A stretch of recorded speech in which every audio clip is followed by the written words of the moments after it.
So IPL fans ఇంకొక మ్యాచ్కి ready అయిపోయింది. Rajasthan Royals versus Gujarat Titans వీళ్ళిద్దరి మధ్య ఒక మంచి మ్యాచ్ జరగబోతుంది. సో 4th ప్లేస్ కోసం ఆల్మోస్ట్ కొట్లాట ఇక్కడ జరగబోతుంది అనమాట. మరి ఇదంతా బాగానే ఉంది, కానీ హనీ ట్రాప్ ఇష్యూ బాగా ఎక్కువగా వినిపిస్తుంది ఇప్పుడు. ఎస్, హనీ ట్రాప్ జరిగిందంటే జరిగిందనే అంటున్నారు.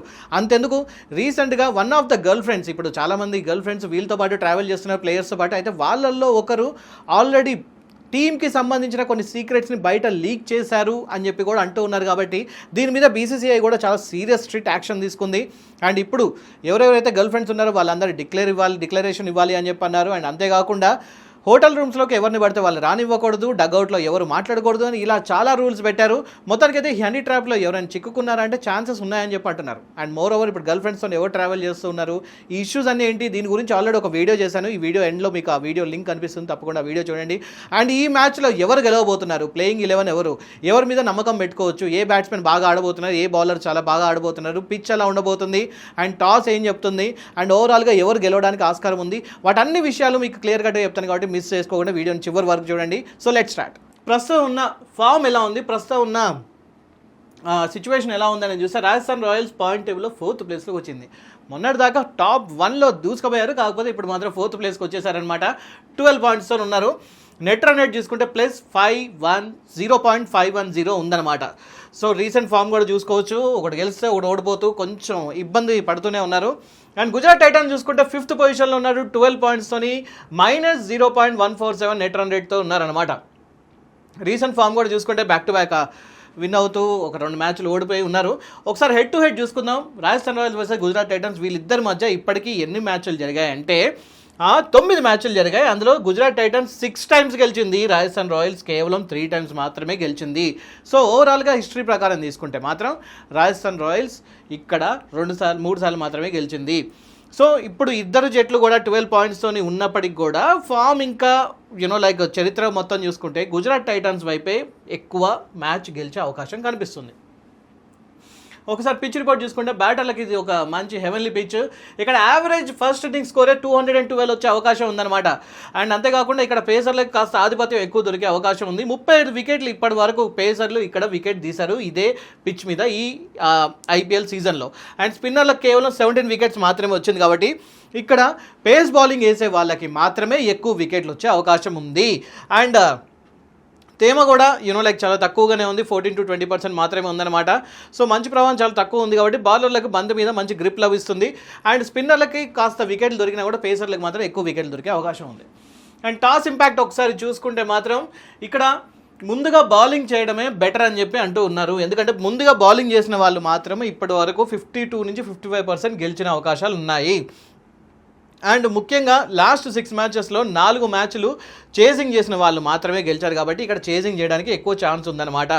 అండ్ ఇక్కడ ఇంకొక విషయం మనం చూడాల్సింది ఏముందంటే ఇక్కడ ముందుగా ఫీల్డింగ్ చేయడం వల్ల తీవ్రమైన వేడి నుండి తప్పించుకోవడం ఇక్కడ అవుతుంది. అది కొంచెం టాక్టికల్గా ఆలోచించాల్సిన విషయం. ఇంకో విషయం ఏంటంటే సెకండ్ ఇన్నింగ్స్లో స్కిడ్ లైట్ల వెలుతురులో బంతి బ్యాట్ మీదకి అద్భుతంగా వస్తుంది కాబట్టి చేజింగ్ ఇక్కడ ఈజీగా అవుతుంది. అండ్ నెక్స్ట్ వచ్చేసి ప్లేయింగ్ 11 తీసుకుంటే మీరు ఒకసారి పాజ్ చేసి చూసుకోవచ్చు. Rajasthan Royals and Gujarat Titans పెద్దగా చేంజెస్ ఏం లేవు. ఇంపాక్ట్ ప్లేయర్ వచ్చేసి రాజస్థాన్ రాయల్స్ నుంచి తుషార్ దేశపాండే ఉంటే గుజరాత్ టైటన్స్ నుంచి మొహమ్మద్ సిరాజ్ రెడీగా ఉన్నాడు. మొహమ్మద్ సిరాజ్ ఎకానమీ చాలా బాగుంది, అట్ ది సేమ్ టైం వికెట్లు కూడా బాగానే తీస్తూ ఉన్నాడు. అది కూడా విషయం క్లియర్ కట్గా మీకు అది వాళ్ళ బౌలింగ్ ఎలా ఉందనేది కూడా చెప్తాను, చివరి వరకు చూడండి. And fire power versus structured batting గణాంకాల గురించి ఇక్కడ చూసుకుంటే ఇక్కడ రాజస్థాన్ రాయల్స్ బ్యాటింగ్ ఎలా ఉందంటే అల్ట్రా అగ్రెసివ్ ఉందన్నమాట. ఓవరాల్గా ఈ సీజన్లో 168.4 స్ట్రైక్ రేట్తో ఆడారు, 200+ స్కోర్ 5 సార్లు చేశారు. బట్ గుజరాత్ టైటన్స్ ఇక్కడ చూసుకుంటే మాత్రం వీళ్ళు స్ట్రక్చర్డ్ యాంకర్ పొజిషన్లో ఉన్నారు. Overall strike rate comparatively Rajasthan Royals తక్కువగానే ఉంది, 154.2 స్ట్రైక్ రేట్తో ఆడారు, 200+ స్కోర్లు 3 సార్లు చేశారనమాట. సో 200 స్కోర్ అనేది ఎక్కువ ఎవరికి అలవాటుగా ఉంది అంటే మాత్రం ఇక్కడ రాజస్థాన్ రాయల్స్కి ఉందన్నమాట. ఒకసారి టాప్ ఆర్డర్ బ్యాట్స్మెన్స్ ఒకసారి ఇది చాలా ఇంపార్టెంట్ చూద్దాం.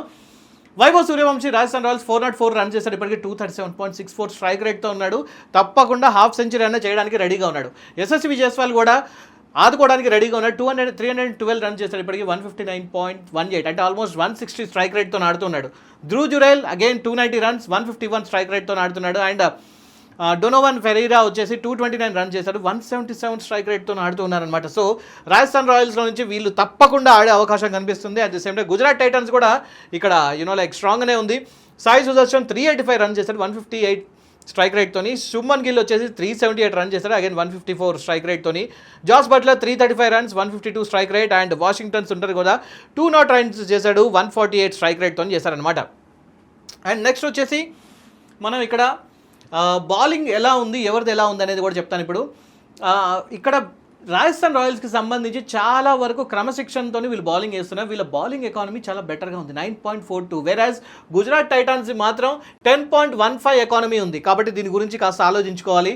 And Jofra Archer and Ravi బిష్నాయ్తోని రాజస్థాన్ రాయల్స్ చాలా స్ట్రాంగ్గా కనిపిస్తూ ఉంటే, ఇక్కడ కసిగో రబాడా ఆధ్వర్యంలో మొత్తానికైతే బాగా స్ట్రాంగ్గా కనబడడానికి వీళ్ళు కూడా ట్రై చేస్తున్నారు Gujarat Titans. And top bowlers ఒకసారి చూసుకుంటే జోఫ్రా ఆర్చర్ ఇప్పటివరకు 15 వికెట్లు తీశాడు, 8.62 ఎకానమీ, దట్స్ రియలీ గుడ్.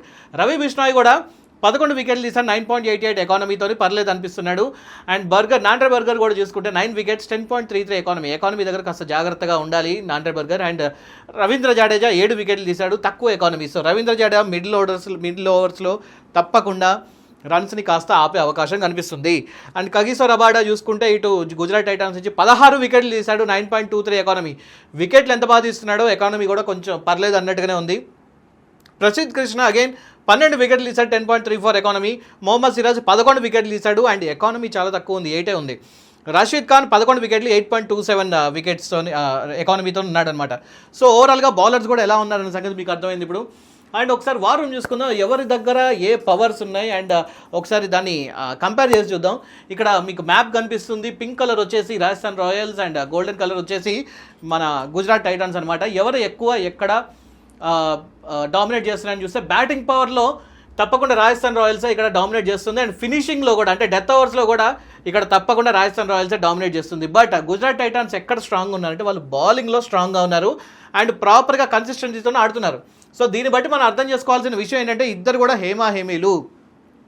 వాళ్ళ దగ్గర బ్యాటింగ్ చాలా బాగుంటే వీళ్ళ దగ్గర బౌలింగ్, వీళ్ళ దగ్గర కన్సిస్టెన్సీ బౌలింగ్ వీళ్ళ దగ్గర చాలా బాగుంది గుజరాత్ టైటాన్స్. సో మరి ఒకవేళ గుజరాత్ టైటాన్స్ టైమ్లీ వికెట్ తీస్తే రాజస్థాన్ రాయల్స్ కుప్పకూలిపోతుంది, అందులో ఎటువంటి డౌట్ లేదు. ఒకవేళ రాజస్థాన్ రాయల్స్ కనుక బాగా ఆడితే ఇక్కడ గుజరాత్ టైటాన్స్ తప్పకుండా బౌలింగ్లో ఫెయిల్ అయిపోయినట్టు అనే సంగతి మనం అర్థం చేసుకోవాలన్నమాట. So Rajasthan Royals batting power చూసుకుంటే ఎక్స్ట్రీమ్ ఉంది, బౌలింగ్ ఎలైట్గా ఉంది, కన్సిస్టెన్సీ మాత్రం చాలా కష్టంగా ఉంది, ఫినిషింగ్ చాలా స్ట్రాంగ్గా ఉంది. గుజరాత్ టైటన్స్ చూసుకుంటే బ్యాటింగ్ పవర్ చాలా హైగా ఉంది, పర్లేదు అన్నట్టుగా ఉంది. కంపారిటివ్లీ రాజస్థాన్ రాయల్స్ తక్కువగానే ఉంది. బౌలింగ్ స్ట్రాంగ్గా ఉంది, కన్సిస్టెన్సీ స్టేబుల్గా ఉంది అండ్ ఫినిషింగ్ కూడా చాలా డీసెంట్గా ఉంది. అంటే ఇక్కడ ఎలా తీసుకున్నా కూడా వీళ్ళు టైం దొరికితే మాత్రం తప్పకుండా గుజరాత్ టైటన్స్ ఇక్కడ డామినేట్ చేయడానికి అవకాశం ఉంది. ఎందుకంటే స్టేబుల్గా ఆడుతున్నారు వాళ్ళు. ఫైర్ నుంచి వైల్డ్ ఫైర్ అవ్వడం పెద్ద ఇష్యూ కాదు కాబట్టి గుజరాత్ టైటన్స్ ఈజీగా దాన్ని ఓవర్కమ్ చేసే అవకాశం ఇక్కడ ఎక్కువగా కనిపిస్తుంది. అండ్ ఇక్కడ ప్లానింగ్ పరంగా ఎవరు ఎక్కువ ఆధిపత్యం చూపిస్తున్నారంటే పవర్ ప్లే ఇంపాక్ట్ చూసుకుంటే రాజస్థాన్ రాయల్స్, వైభవ్ అండ్ జైస్వాల్ దూకుడు ఉంది. మిడిల్ ఓవర్స్ కంట్రోల్ చూసుకుంటే again Rajasthan Royals, Jadeja and Bishnoi చూసుకుంటున్నారు. డెత్ ఓవర్స్ బ్యాటింగ్ చూసుకుంటే మాత్రం ఇక్కడ గుజరాత్ టైటాన్స్ ఉందన్నమాట. తెవాతియా అండ్ రషీద్ల మంచి అనుభవం ఇక్కడ వాళ్ళకి ప్లస్ అవుతుంది. చేసింగ్లో కూడా గుజరాత్ టైటాన్సే ఉంది. గిల్ అండ్ బట్లర్ మంచి యాంకరింగ్ పొజిషన్ ప్లే చేస్తూ ఉన్నారు. సో అదనమాట సంగతి. అండ్ నెక్స్ట్ వచ్చేసి టార్గెట్ జోన్స్ చూసుకుందాం, స్కోరింగ్ ట్రెండ్స్ అండ్ మ్యాచ్ పరిస్థితులు ఎలా ఉందనే దాని గురించి కూడా ఒకసారి మనం ఇక్కడ అనలైజ్ చేద్దాం. లాంచ్ ప్యాడ్ ఫ్యాక్టర్ చూసుకుంటే రాజస్థాన్ రాయల్స్ ఓపెనర్స్ ఫస్ట్ 6 ఓవర్స్లో అంటే పవర్ ప్లేలో 80+ రన్స్ సాధిస్తున్నారు కాబట్టి మ్యాచ్ని అక్కడే వీళ్ళు టర్న్ చేస్తున్నారు. వీళ్ళని కనుక పవర్ ప్లేలో ఒకవేళ ఓపెనర్స్ని ఎస్ఎస్వి జైస్వాల్ని కానీ సూర్యవంశీని కానీ అవుట్ చేయకపోతే 80 to 100 రన్స్ ఈజీగా వీళ్ళు రాబడతారు. అది కూడా జస్ట్ పవర్ ప్లేలో I'm talking about. Low scoring ఉంటే తప్పకుండా ఇక్కడ మినిమం 180 రన్స్ అని చెప్పి అనుకోవాలి. జీటీ వైపే ఇక్కడ మొగ్గు ఉంది, ఎందుకంటే లో స్కోరింగ్ ఒకవేళ 180 రన్స్ చేస్తే జీటీ స్ట్రక్చర్డ్ బౌలింగ్ ఇంకా రషీద్ ఖాన్ ఎకానమీ ఇక్కడ అనుకూలంగా వాళ్ళకి కనిపిస్తుంది. అండ్ 190 నుంచి 210 రన్స్ చేస్తే ఒకవేళ ఇక్కడ గుజరాత్ టైటాన్సే మళ్ళీ ఇక్కడ ఆధిపత్యం కనిపిస్తుంది. జాస్ బట్లర్ ఇంకా శుభ్మన్ గిల్తోనే అద్భుతమైన చేజింగ్ ఇక్కడ వీళ్ళ దగ్గర రికార్డు ఉంది కాబట్టి వాళ్ళు ఈజీగా రికార్డ్ బద్దలు కొట్టడానికి రెడీగా ఉన్నారు. ఒకవేళ 225+ రన్స్ చేస్తే మాత్రం రాజస్థాన్ రాయల్సే ఇక్కడ ఆధిపత్యం జరిగే అవకాశం ఉంది. ఈ ప్రెషర్ని గుజరాత్ టైటాన్స్ బ్యాటర్స్ తట్టుకోవడం ఇక్కడ ప్రస్తుతం ఉన్న సిచ్యువేషన్ చూస్తే మాత్రం కష్టంగానే కనిపిస్తుంది. సో ఓవరాల్గా ఇక్కడ Rajasthan Royals and Gujarat Titans ఎవరు ఎక్కువ గెలిచే అవకాశం ఉందంటే ఫైనల్ డేటా ఆధారంగా నాకు అనిపిస్తుంది రాజస్థాన్ రాయల్స్కి అయితే 54.5% గెలిచే అవకాశం కనిపిస్తుంది. గుజరాత్ టైటన్స్కి 45.5% గెలిచే అవకాశం కనిపిస్తుంది. But still somehow I personally feel ఇక్కడ మాత్రం గుజరాత్ టైటన్స్ ఈ మ్యాచ్ గెలిచే అవకాశాలు ఎక్కువగా కనిపిస్తున్నాయి. ఎందుకంటే వాళ్ళు కొంచెం స్టేబుల్గా ఉన్నారు. వాళ్ళు ఫైర్ నుంచి వైల్డ్ ఫైర్లోకి ట్రాన్స్ఫార్మ్ అవ్వడం ఒక్కటే మిగిలి ఉంది ఇక్కడ. అండ్ రాజస్థాన్ రాయల్స్ సంబంధించి చూసుకుంటే మాత్రం ప్రస్తుతం ఉన్న వాళ్ళ ఫామ్ ఎలా ఉందంటే ఒకసారి ఆడుతున్నారు, ఒకసారి ఆడట్లేదు. హోమ్ గ్రౌండ్ అడ్వాంటేజ్ ఒక్కొక్కసారి వాళ్ళకి కలిసి వస్తుంది, బట్ హోమ్ అవే మ్యాచెస్ మాత్రం తప్పకుండా అక్కడ వాళ్ళు ఫెయిల్ అవుతూ ఉన్నారు. కాబట్టి సో రాజస్థాన్ రాయల్స్ తప్పకుండా ఇప్పుడు వాళ్ళు మళ్ళీ కంబ్యాక్ ఇవ్వాలి. అందులోనూ ఒకసారి వాళ్ళ కెప్టెన్ వచ్చేసి వేపింగ్తోని రియాన్ పరాగ్ పట్టుబడితే, ఇంకొకసారి వాళ్ళ మేనేజర్ వచ్చేసి డగౌట్లో ఫోన్ మాట్లాడుతూ వీళ్ళని కనబడుతూ ఉన్నారు. సో దీనివల్లనే బీసీసీఐ కూడా ఇప్పుడు ఏం చేసిందంటే వీళ్ళకి ఒక స్ట్రిక్ట్ వార్నింగ్ రూల్స్ అని కూడా పంపించింది. ముఖ్యంగా హనీ ట్రాపింగ్ జరిగే అవకాశాలు కనిపిస్తున్నాయని చెప్పి అంటున్నారు. సో మరి హనీ ట్రాపింగ్ సంబంధించిన వీడియో మీకు కావాలనుకుంటే లింక్ నెక్స్ట్ వస్తుంది, తప్పకుండా చూడండి. ఎస్, ఐపీఎల్లో హనీ ట్రాపింగ్ జరగడానికి చాలా ఆస్కారాలు ఉన్నాయి, అండ్ జరగడానికి ఆల్మోస్ట్ జరిగిందనడానికి కొన్ని ఆధారాలు కూడా దొరికాయి అన్నమాట. సో ఇక్కడ ఇంకొకటి, సరే అది పక్కన పెట్టేస్తే కీలకమైన అంశం ఏంటంటే సిక్సర్లు కొట్టే సత్తాలో రాజస్థాన్ రాయల్స్ ముందుగా ఉంటే బౌండరీల నిలకడలో జీటీదే ఇక్కడ పై చేయి కనిపిస్తుంది. రాజస్థాన్ రాయల్స్ పవర్ ప్లే అనేది ఇక్కడ వీళ్ళకి హైయెస్ట్ బెటర్ పాయింట్గా వీళ్ళకి కనిపిస్తుంది. అండ్ రషీద్ ఖాన్ ఫ్యాక్టర్ వచ్చేసి లాస్ట్ 4 ఓవర్స్లో రషీద్ ఖాన్ మాత్రం చాలా చక్కగా ఆడబోతున్నాడు. సో దాని గురించి కూడా ఇక్కడ మనం తప్పకుండా గుర్తుపెట్టుకోవాలి. అండ్ వేడి వాతావరణంలో ఫీల్డింగ్ చేసే జట్టు కాస్త లైక్ శారీరకంగా వాళ్ళు కొంచెం వీక్ అయ్యే అవకాశం కూడా కనిపిస్తుంది అనమాట. సో అది సంగతి. సో మరి ఇదంతా చూసాక మీకేమనిపిస్తుంది? రాజస్థాన్ రాయల్స్ గెలుస్తుందా లేకపోతే గుజరాత్ టైటాన్స్ గెలుస్తుందా? తప్పకుండా కామెంట్ చేయండి. వీడియో నచ్చితే లైక్, షేర్ అండ్ సబ్స్క్రైబ్ చేయండి. అండ్ కామెంట్ చేయండి ఈ మ్యాచ్ ఎవరు గెలుస్తారు, గుజరాత్ టైటాన్సా లేకపోతే రాజస్థాన్ రాయల్సా? కామెంట్ చేయడం మర్చిపోవద్దు. Thank you so much for watching. ఇంకో వీడియోతో కలుద్దాం.